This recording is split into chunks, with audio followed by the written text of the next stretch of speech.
లో ₹2.48 కాదు ఇంకో 3,000 కోట్లు ఇరా నాయన నాకు 4,000 రూపాయలు 5 రూపాయలు నువ్వు చేసుకో నాకేం ఇబ్బంది లేదనే ఉన్నా మీరు చెప్పారా అని మేము అడుగుతున్నాం. ప్రతి దానికి వస్తావే బయటికి, ప్రతి దానికి బయటకు వస్తావే, పుట్టుక్కని ప్రెస్ మీట్ పెడుతున్నావే ఓడిపోయిన తర్వాత. ఏమయ్యా అబ్బయ్యా ఏం దీనికి మాత్రం ప్రెస్ మీట్ పెట్టవా? ఇట పెట్టి మాట్లాడచ్చు కదా, ఎందుకు మాట్లాడటంలా? నేను తప్పు చేయలా, నేను తినలేదు, నాకు సంబంధం లేదు అంటున్నావు. బయటికి రావాయా? చెప్పా మాట, ప్రెస్ మీట్ పెట్టి చెప్పు.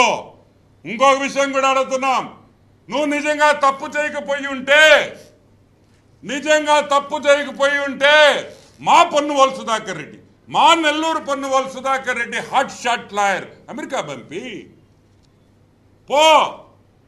అమెరికాలో కేసేస్తున్నారు కదా, కేసులో వాదించు. నా పేరు పొరపాటును పెట్టారని చెప్పవయ్యా, చెప్పు. పోయి నీ నిజాయితీ నువ్వు నిరూపించుకో. మేం చెప్పటంలా, ఇక్కడ చెప్పుంటే లేదు చంద్రబాబు నాయుడు గారు అమెరికా FBI మేనేజ్ చేసేసాడా, లేదు వాళ్ళని కొనేశాడా, American legal system Chandrababu Naidu ఏమన్నా మేనేజ్ చేసి కొన్నాడా? మీకు మామూలే కదా ఇది చెప్పేయి, అదన్నా చెప్పండి. కానీ ఏదో ఒక వాస్తవం బయటికి రావాలి. సెకీకి సోలార్ ఎక్స్చేంజ్ కమిషన్కి జరిగిన ఒప్పందంలో గౌతమ్ అదాని అసలు ఎందుకు వచ్చాడు, మీరు ఎందుకు గెలవాలి? మీకేం పని ఆయనతో? మీరు సెకీతో కదా మాట్లాడాలా, సెంట్రల్ గవర్నమెంట్ ఏజెన్సీతో. వాళ్ళని కలవాలి 10 సార్లు. ఇంత ఏం పని అని మేము అడుగుతున్నాం. మేము అడిగేది ఒకటే, వాస్తవాలు బయటికి రావాలి. పొన్నువోలు సుధాకర్ రెడ్డిని వెంటనే అమెరికాకు పంపించాలి.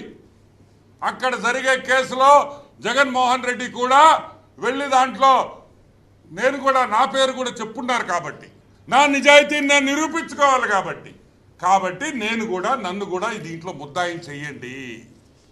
నేను తప్పు చేయలేదు, నేను డబ్బులు తీసుకోలేదు, FBI అబద్ధం చెప్తుంది అని చెప్పాలి. చెప్పే ధైర్యం జగన్మోహన్ రెడ్డికి ఉందా అని అడుగుతున్నాం.